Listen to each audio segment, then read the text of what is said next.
بیضا داری آج خوبا ہما دارند تو تنہا داری. اللہ تعالیٰ نے حضرت محمد صلی اللہ علیہ وسلم کو تمام انبیاء علیہ السلام کی صفات کو آپ کی ذات میں جمع کر دیا.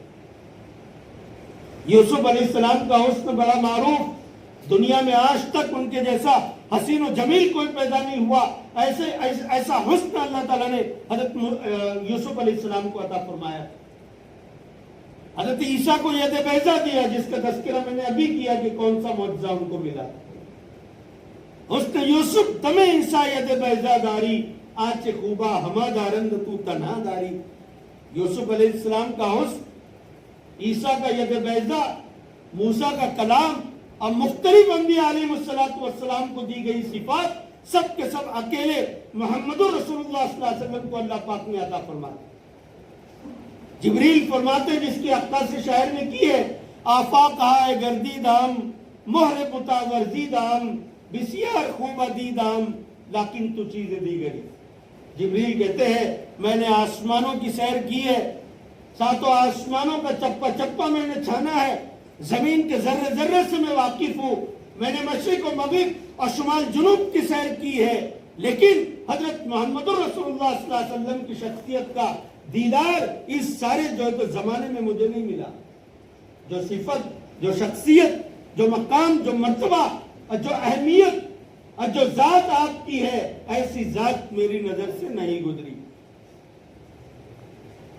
ہم اور آپ میرے محترم بزرگ اور دوستو واقعتاً اس اعتبار سے قابل مبارکباد ہے کہ اللہ تعالیٰ نے ہم کو محمد رسول اللہ صلی اللہ علیہ وسلم جیسے نبی اور رسول عطا فرمایا. آپ کے بعد کوئی نبی نہیں، آپ پر نبوت کا دروازہ اللہ پاک نے ختم فرما دیا، اور آپ کو جو معجزہ عطا فرمایا، جہاں بے شمار معجزات ہیں وہیں پر سب سے بڑا معجزہ میرے محترم بزرگ اور دوستو آپ کو اللہ تعالیٰ نے جو عطا کیا وہ قرآن کریم ہے، جو انسانوں کی رشد و ہدایت جس میں چھپی ہوئی ہے. یہ آپ کا سب سے بڑا معجزہ. اور اللہ تعالیٰ نے میرے محترم بزرگ اور دوستو ہماری اصلاح کے لیے حضرت محمد صلی اللہ علیہ وسلم کو مقرر فرمایا. یہ ہمارے لیے سعادت کی بات ہے. اب ہمیں چاہیے کہ ہم اپنی مکمل زندگی کو حضرت محمد رسول اللہ صلی اللہ علیہ وسلم کی ترتیب پر لائیں، اسی لیے کہ اسی میں ہماری کامیابی اللہ پاک نے رکھ دی ہے. اعمال کا بھاؤ اگر ہمیں پتہ چل جاوے دوستو بزرگوں، ہم جو تو دنیا کی کسی محبوب ترین شے کی طرف توجہ نہ دیں گے. اگر یہ پتہ چل جائے کہ جمعہ کی نماز کا کیا ثواب ہے، میرے محترم بزرگ اور دوستو اگر یہ پتہ چل جائے کہ فجر کی نماز کا کیا ثواب ہے، اور یہ پتہ چل جائے کہ سلام کرنے کا کیا ثواب ہے، اور یہ پتہ چل جائے کہ چھوٹے پر شفقت اور بڑے کے اکرام کا کیا ثواب ہے، اور یہ پتہ چل جائے کہ کسی کو پانی پلانے کا ثواب کیا ہے، اور یہ پتہ چل جائے کہ سجدے میں سبحان اللہ کہنے کا ثواب کیا ہے، دوستو بزرگوں ہم جو تو روزی روٹی کمانا جو تو بھول جائیں گے. اللہ تعالیٰ نے ان اعمال میں وہ برکتیں اور وہ ثواب رکھا، لیکن اس کی قیمت کا اندازہ ہمیں نہیں ہے، اس لیے کہ ان ثواب کو دنیا میں محسوس نہیں کیا جا سکتا.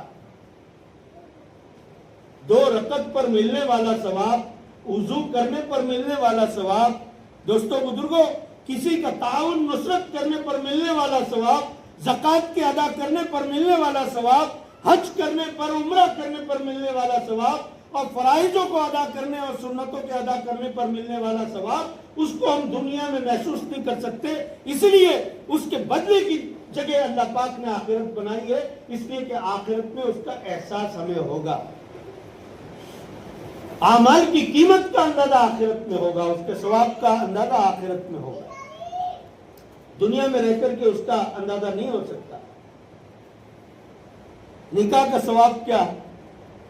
نکاح میں دوستو بزرگوں میں نے اپنی بات کی آغاز میں ایک آیت کی، اسی کی ماتحت میں اپنی پوری بات کر رہا ہوں. آپ حضرات غور فرمائے اس پر. اللہ کے رسول جو دے اسے لے لو. قرآن میں اللہ کیا کہتے ہیں؟ ما آتاکم الرسول فخذوا. نبی تمہیں جو دے اس کو لے لو اور جس چیز سے منع کرے اس سے رک جاؤ. اب کامل زندگی حضرت محمد صلی اللہ علیہ وسلم کی ہمارے سامنے موجود ہے.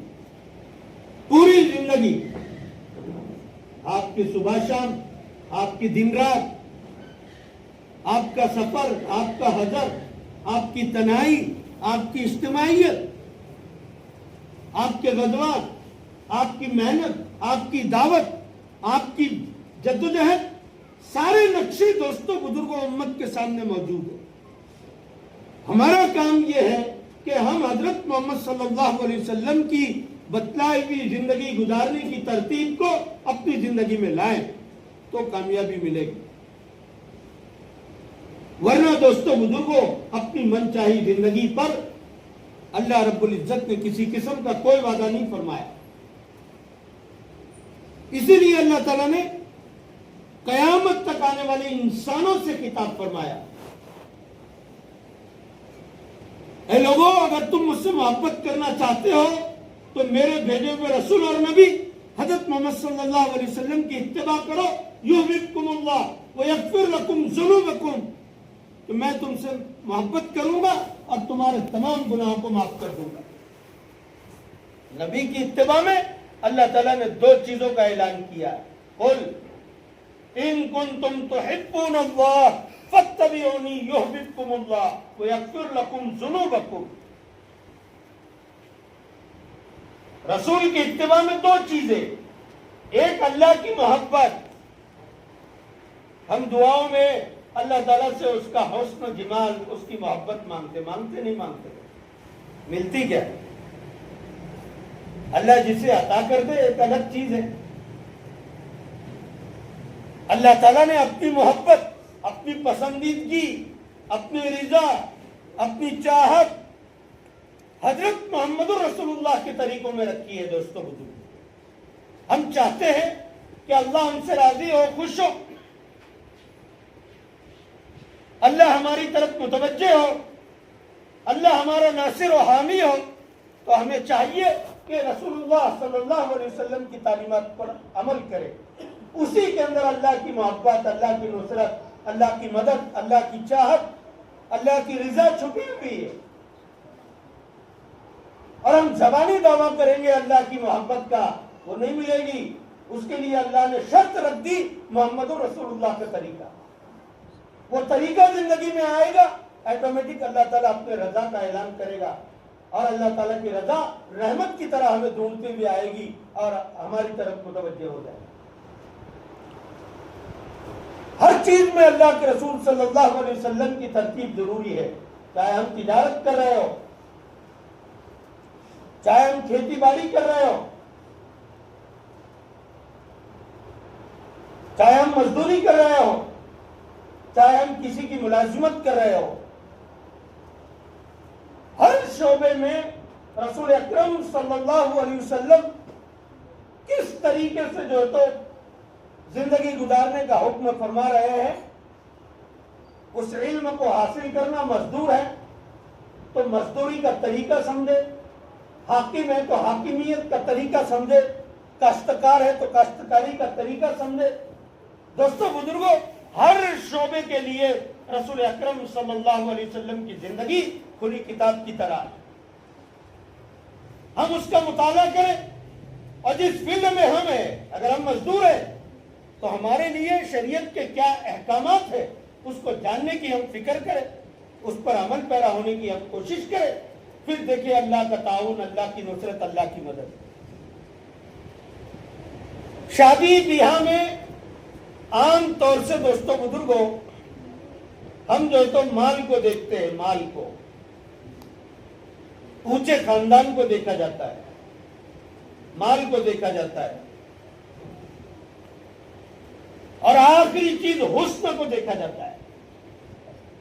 لیکن میرے آقا حضرت محمد رسول اللہ صلی اللہ علیہ وسلم فرماتے، حدیث کا خلاصہ ہے کہ نکاح میں دینداری کو دیکھو، اونچے اخلاق کو دیکھو، اخلاق کریمانہ اور شریعت محمدی اگر اس گھرانے میں موجود ہوگی تو آپ دوسری کسی چیز کی طرف توجہ مت دو.